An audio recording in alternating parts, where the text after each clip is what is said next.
오늘 우리 구약성 예레미야에 있는 말씀과 고린도전서 또 누가복음 6장 17절로 16절까지 말씀 읽었습니다. 그 성경 본문 내용에 보시면은 예레미야 선지자를 통해서 말씀해 주신 것은 물가에 심어진 나무가 있고 사막 건건한 땅, 사막에 가시덤불처럼 살아가는 그런 그 사람이 있다. 두 사람이 있다. 물가에 심어진 나무의 사람, 복 있는 사람이고 사막 건건한 데 사는 그런 가시덤불과 같은 삶을 사는 사람은 저주받은 그런 사람이다. 이제 그런 내용이 나왔고요. 고린도전서에 있는 말씀은 부활에 대한 그런 이야기가 나옵니다. 부활이 없다면 우리가 전한 건 다 헛것이다. 아무 의미 없는 것이다. 그런 말이 나오고요.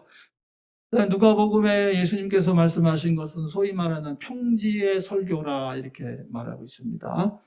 마태복음 5장에서는 산상수훈이라 이렇게 말씀하시면서 거기서 이제 팔복에 대해서 예수님이 가르쳐 주셨는데 누가복음에서는 평지에서 설교하시면서 복 있는 사람과 화 있는 사람, 복 받는 사람과 저주 받는 사람 둘을 비교하면서 이제 산상설교하고는 다르게 주님께서 말씀하셨습니다. 그래서 금주의 주제와 제목은 복의 근원, 복의 근원이 되자. 그래서 복의 근원이 되는 저와 여러분 되시기를 주의 이름으로 간절히 축원합니다. 아멘. 우리가 주연절 예수님의 제자, 다시 말하면 하나님 믿는 사람으로서 어떻게 살아가야 하는지 이것을 한 주간 한 주간 말씀을 나누고 있습니다. 그냥 주현절 그러면 주님이 오셔서 주님께서 직접 세례를 받으시고 제자들을 부르셨고 또 여러 가지 중요한 일들을 하셨는데 우리가 이 주연절에는 주님의 제자로서 어떤 삶을 살아갈 것인가 이것을 배우는 이 절기가 될 수 있기 바랍니다. 이 주연절이 끝나면 이제 사순절이 시작되면서 예수님의 삶과 또 죽음에 대해서 우리가 또 말씀 묵상하면서 우리 신앙이 성장하는 그런 절기가 될 것입니다. 여하튼 우리 주연절에는 성령과 불세례에 대해서 세례 요한은 물세례 줬지만은 예수님께서는 성령과 불세례 주시는 분이시다. 그래서 능력을 행하는 사람들을 만들어 주신다 그랬으니까 저와 여러분 다 능력 가운데 살아가는 사람들 되시길 주님의 이름으로 간절히 축원합니다. 그러면서 예수님께서 혼인잔치에서 물을 변화해 포도주가 만들게 되는 그런 거를 이제 가나에서 일으키셨는데 이것은 우리가 성령 충만 받아야 된다. 또는 변화되어야 된다. 어떤 포도주를 마실 것이냐 그랬을 때 하나님의 말씀에 그 진실한 그 삶, 포도주로 그래서 변화될 때 예배가 중요하다 이렇게 말씀드렸고요. 그 다음에 지난주에는 예수님께서 갈릴리의 어부들을 불러오시고 또 세리, 레위를 부르시고 이러한 것을 우리가 지난 주간에 보면서 영혼 구원을 위한 부르심, 전도의 일을 해야 된다. 그래서 영혼 구원 공동체에 전도하는 성도 되라 이렇게 부탁드렸는데요. 올해는 영혼 구원 전도 한 명 꼭 전도할 수 있기를 주의 이름으로 간절히 부탁드립니다. 네. 오늘 이 본문 말씀은 예수님께서 복 있는 자와 화 있는 자 두 사람들에 대해서 가르쳐 주셨고 또 구약 성경에서도 시냇가의 신기온 나무와 사막의 덤불 같은 그런 사람 나눴으니까 행복한 사람들, 복 있는 사람들 되시길 주의 이름으로 간절히 축원합니다. 그러니까 예수님의 제자들은 행복한 삶을 살 수 있는 특권이 있다는 그런 말씀입니다. 예수님을 믿으면서 힘들고 어렵고 그런 삶을 살면 안 된다. 물론 삶에 그런 어려움들이 있지만은 그 어려움을 잘 극복할 수 있는 그런 축복을 주신다 이렇게 말하고 있으니까 이런 행복한 삶이 되시기를 주의 이름으로 간절히 축원합니다. 아멘.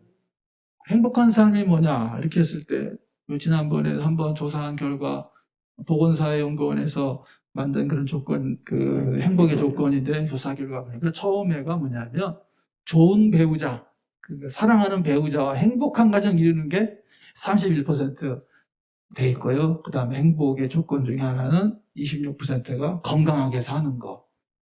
건강이 최고잖아요. 건강이 정말 중요합니다. 그 다음에는 돈과 명성 얻는 것이 12%, 그 다음에 소질과 적성이 일하는 게 10% 이렇게 돼 있다고 이렇게 말하고 있습니다. 세상적인 관점에서 이런 것이기도 하지만은 저런 것도 다 예수님을 잘 믿으면 다 이루어질 수 있는 것이다. 저는 믿습니다. 그래서 주님을 믿는 가운데 행복한 삶이 되시길 주님의 이름으로 간절히 축원합니다. 그래서 우리가 이제 복의 근원, 복의 근원이 되자 이렇게 말씀하고 있는데요. 하나님의 나라, 또 복을 받는 것은 이건 쟁취하는 거예요. 이것이 다. 하나님의 나라도 그 하나님의 나라 향해서 달려가는 사람이 얻는 것이고, 또 행복도 우리가 행복한 삶을 위해서 최선을 다할 때 행복해지는 것이지, 그냥 가만히 있는다고 그래가지고 하나님 나라가 이루어지고 행복이 이루어지는 건 아닙니다. 그러니까 그에 맞는 삶을 살려고 최선을 다해야 되는 것이죠. 아브라함 같은 경우도 복의 근원이잖아요. 아브라함이 복의 근원이잖아요. 전에 개역 성경 말씀에 보면은 여기 창세기 12장 2절 말씀 다 같이 읽읍시다. 내가 너로 큰 민족을 이루고 내게 복을 주어 내 이름을 창대하게 하리니 너는 복이 될지라. 너는 복이 될지라. 근데 복의 근원이다. 너는 복의 근원이 될 것이다. 이렇게 아브라함에게 주님께서 약속의 말씀 주셨거든요. 그런데 이 복의 근원이 되기 위해서는 아브라함이 해야 할 일들이 있었던 거예요. 그의 말씀을 지키고 하나님의 말씀을 따라서 순종해서 갈대아 우르 지방에서 떠나서 이 가나안의 척박한 땅이지만 주님께서 부르셨기 때문에 거기에 가서 거기에서 하나님과 동행하는 삶을 살았기 때문에 복의 근원이 된 것이지 저절로 복의 근원이 된 것이 아닙니다. 거기에는 이 아브라함이 그런 복의 근원이 되기 위해서 여러 가지 많은 시험들도 있었습니다. 아들을 낳는 문제, 또 그 조카와의 그런 관계의 문제, 여러 가지 그런 문제에 있어서 하나님을 신뢰하고 의지하면서 살아갔기 때문에 복의 근원이 된 것이지, 그냥 하나님이 불렀다 그래서 그냥 저절로 그런 복을 받고 복의 근원이 된 것은 아니었다. 오늘 성경 말씀에 보면 예수님께서 복 있는 자도 중요하지만 화 있는 자에 대해서 말씀하고 있어요. 화 있는 자. 부자는 화 있다 그랬어요. 그 다음 배부른 자도 화 있다 그랬고요. 칭찬받는 자도 화 있다 그랬어요. 아니 목사님, 우리가 지금 추구하는 게 돈 많은 부자 되는 것이고 배 안 고프게 살고 그 다음에 직장에서나 교회에서나 칭찬받는 자 되는 게 정말 우리 최대 목표인데, 아니 목사님, 예수님이 저렇게 말씀할 때 나 안 믿어집니다 이렇게 생각할 수 있어요. 그러잖아요. 혹시 난 부자 아닌가? 부자에서 혹시 이거 화 있는 거 아닌가? 우리는 거의 다 부자는 아니죠, 우리들이. 배부른 자는 좀 맞지 않아요? 여러분, 너무 배부른 거 아니에요? 배부른 거? 칭찬받는 거. 칭찬받는 거 좋아하시고, 칭찬도 많이 받으시고, 상도 많이 받으시고, 이렇게 했는데, 그럼 이거하고 예수님이 말씀하고, 이거 부딪히는 거 아닙니까? 이렇게 질문할 수 있거든요. 그래서, 화 있는 자, 나는 정말 부자인가?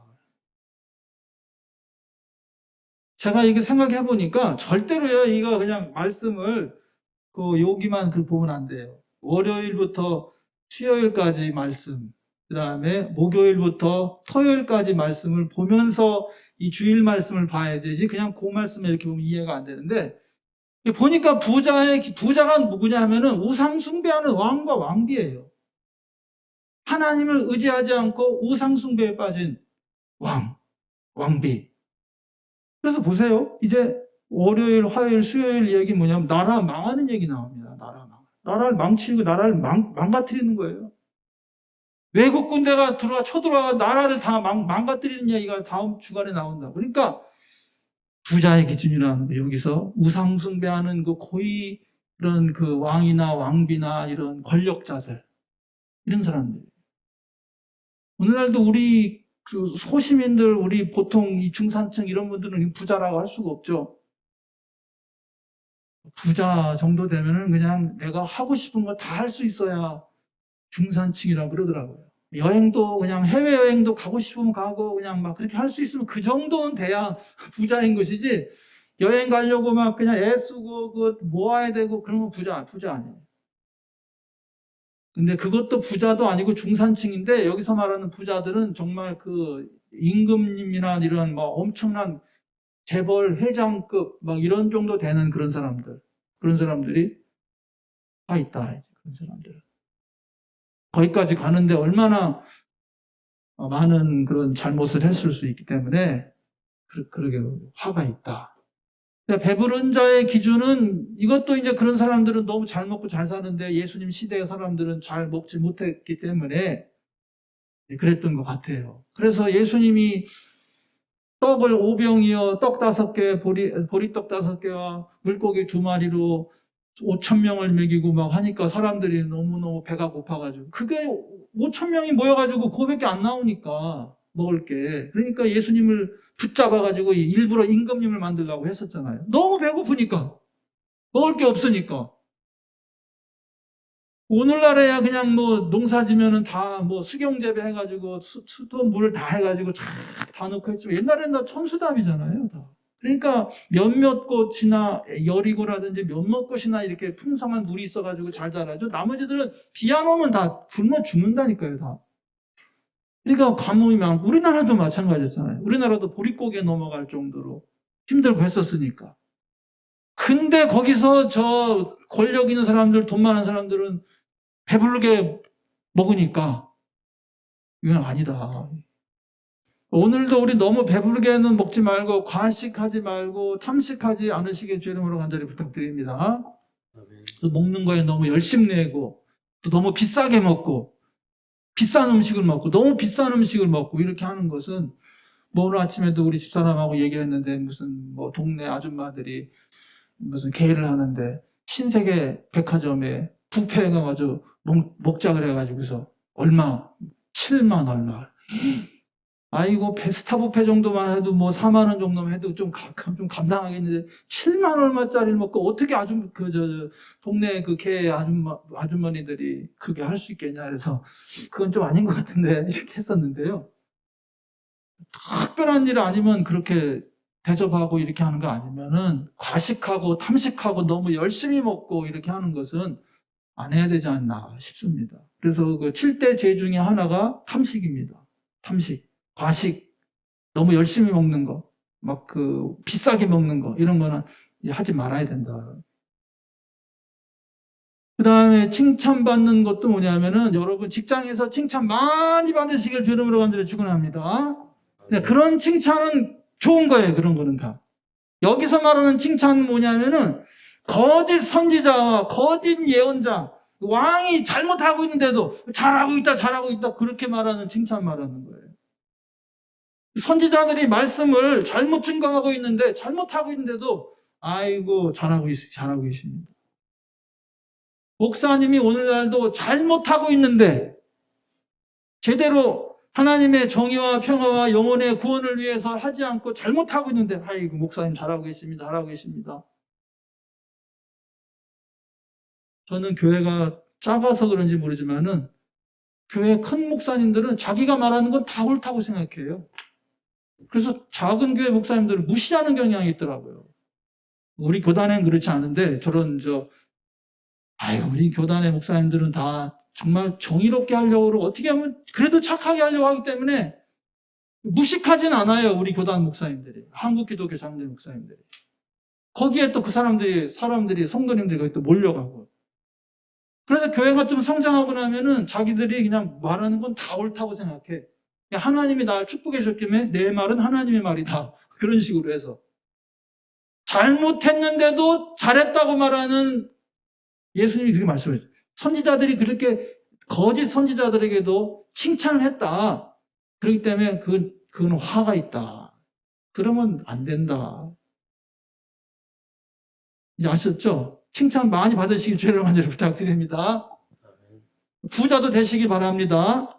그러니까 여기서 말하는 부자, 배부른 자 칭찬의 기준은 그 대통령이나 왕이나 그 고위 그 목회자나 그러니까 대교회 목회자나 이런 사람들, 회장님들 이런 수준을 말하는 거예요.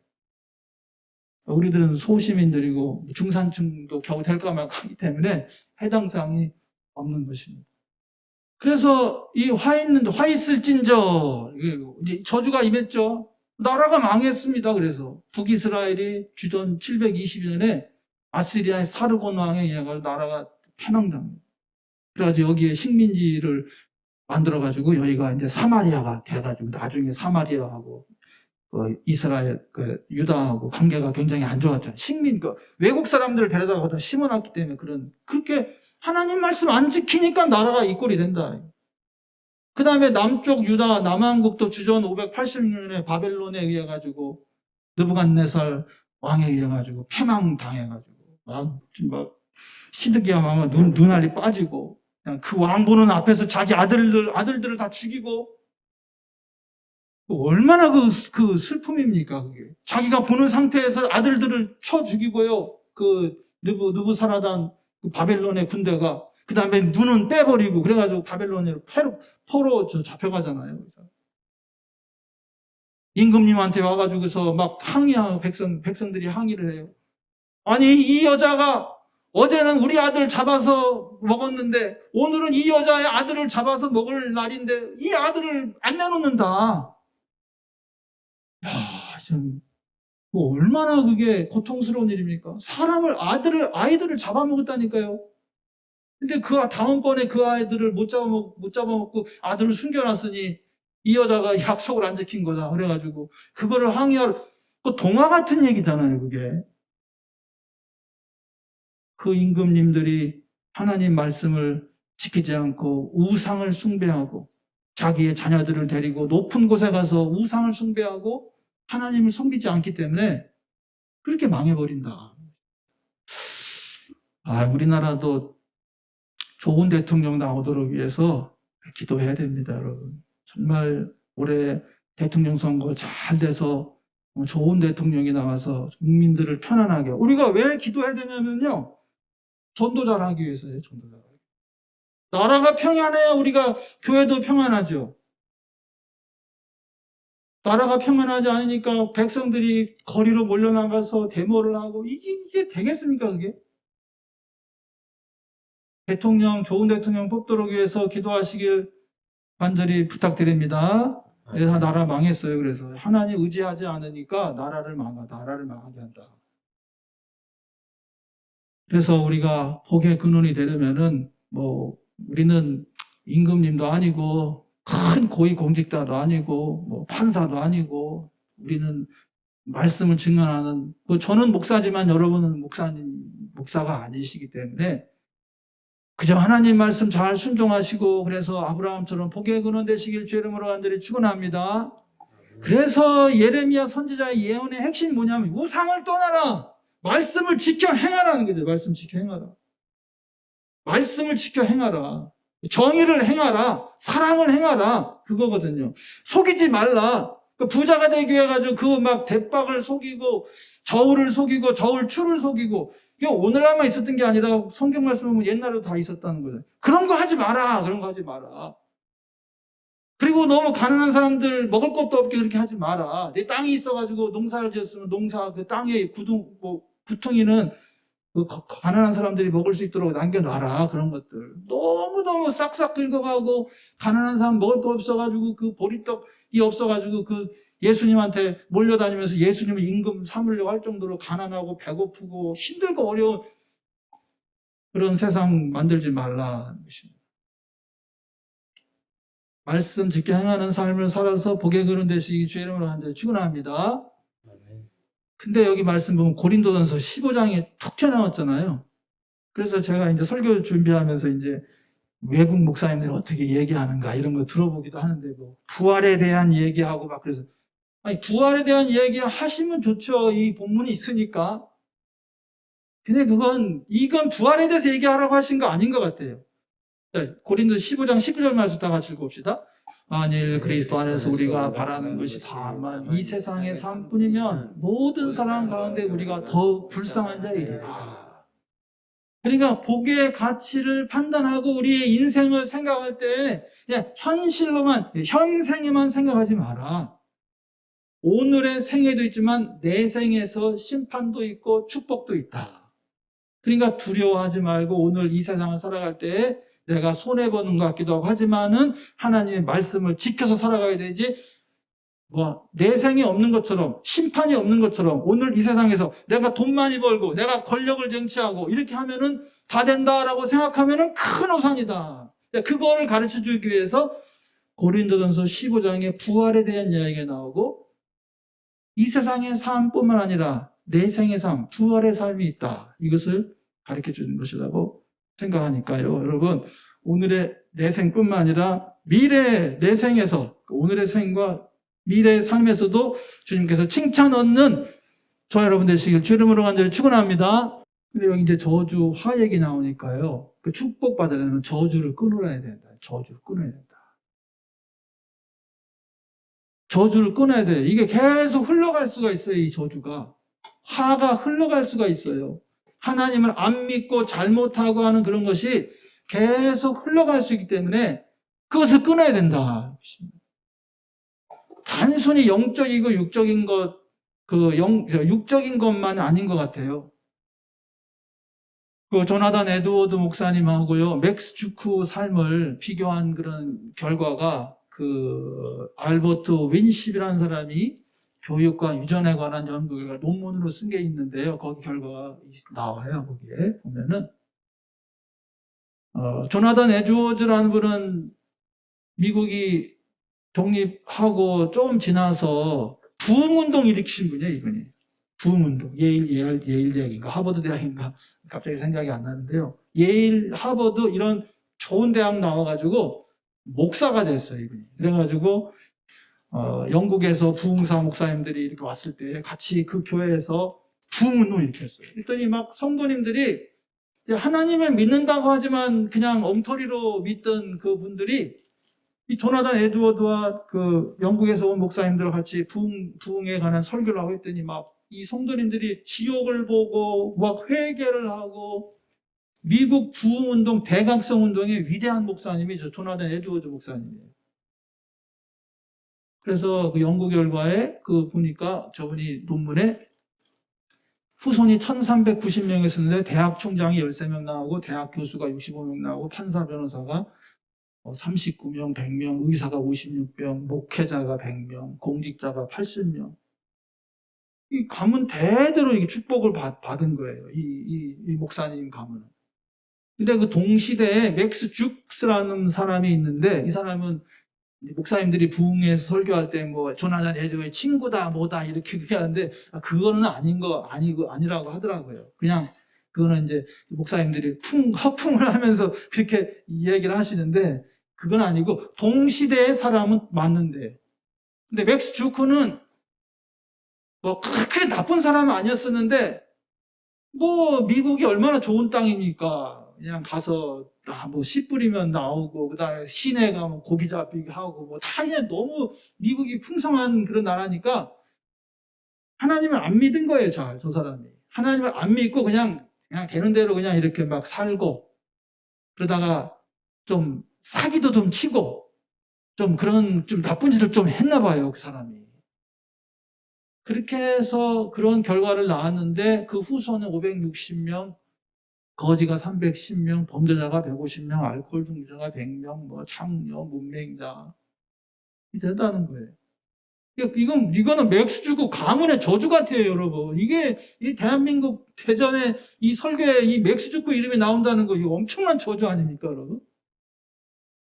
하나님을 잘 순종하시고 저주를 끊으시고 하나님의 축복만 받는 저와 여러분 되시길 주 이름으로 간절히 축원합니다. 그러니까 이 저주는 끊어야 돼. 그러니까 그런 삶을 살았으면 그걸 끊어야지 그거를. 왜 그거를 그냥 말씀을 지키지 않고 그냥 사냐고요. 우리 서대전교회 모든 성도님들의 자녀들은 여러분의 믿음을 본받아서 조나단 에드워드 목사님과 같은 축복을 받게 될 줄로 믿습니다. 내가 복의 근원이 돼야 되는데 내가 하나님 말씀 잘 지키고 잘 순종할 때 물론 지금은 우리 자녀들이 코로나 때문에 교회로 나오지 못하고 또 열심도 없고 이런 가운데 있지만은 결국은 하나님 앞에 잘 믿는 사람이 될 줄로 믿습니다. 하나님이 하십니다. 하나님이 하십니다. 그러니까 낙심하지 말고 지금 우리는 그냥 기도해야 돼요. 우리 자녀들까지 막 순종하고 막 그러면은 우리들이 기도할 것 같아요? 천번제단 쌓을 것 같아요? 천번제단 안 쌓을 수 있어요. 그러니까 우리 자녀들이 잠시 방황하고 이렇게 하는 이유는 우리들 훈련시키기 위해서, 우리들 하나님 앞에 더 가까이 가게 하기 위해서. 그래서 우리가 하나님 앞에 가까이 나가서 기도하고 천번제단을 쌓고 울며 하나님 앞에 매어달리다 보면 우리가 성령 충만해지고 은혜 받게 되고 또 그것을 우리 자녀들이 또 보고 하나님의 은혜 받아서 나도 엄마처럼 나도 아빠처럼 해야지. 그러면서 신앙이 이어가는 것이죠.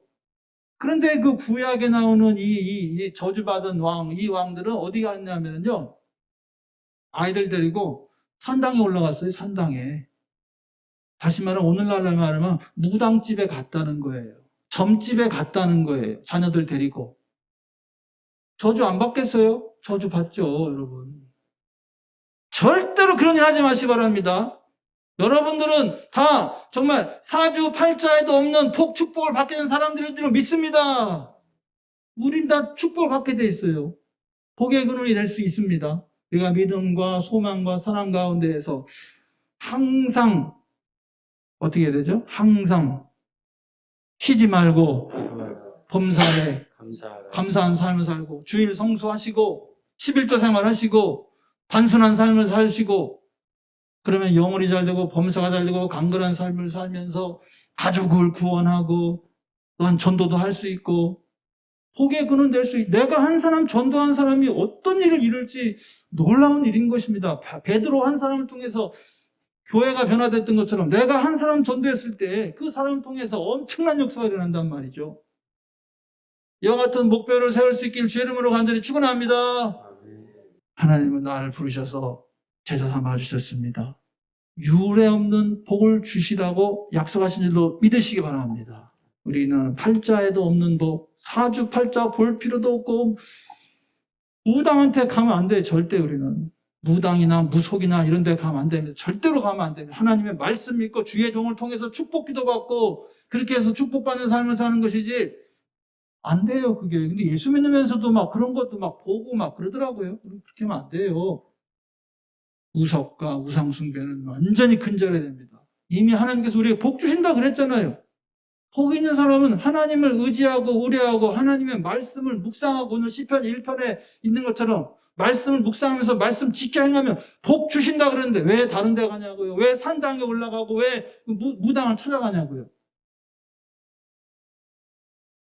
자꾸 무당 얘기하는데 내가 무슨 대통령 누구 뭐 그거 얘기하려고 그러는 거 아닙니다. 절대로. 오해하지 마세요. 절대 그거 하려고 그러는 거 아니에요. 본문 말씀에 나온다고요. 본문 말씀에 우상 숭배하고 산당에 올라고 그래서 그 나라가 망했다는 얘기가 나오니까 말씀드리는 것입니다. 2022년 주연절에는 주님께서 우리를 제자로 불러주신 은혜에 따라서 저주의 근원이 있다면은 물질의 저주, 여러 가지 저주의 근원이 있다면 말씀 통해 찾아 끊으시고 말씀 순종해서 복의 근원 되는 삶이 되시기를 주의 이름으로 간절히 축원합니다. 아멘.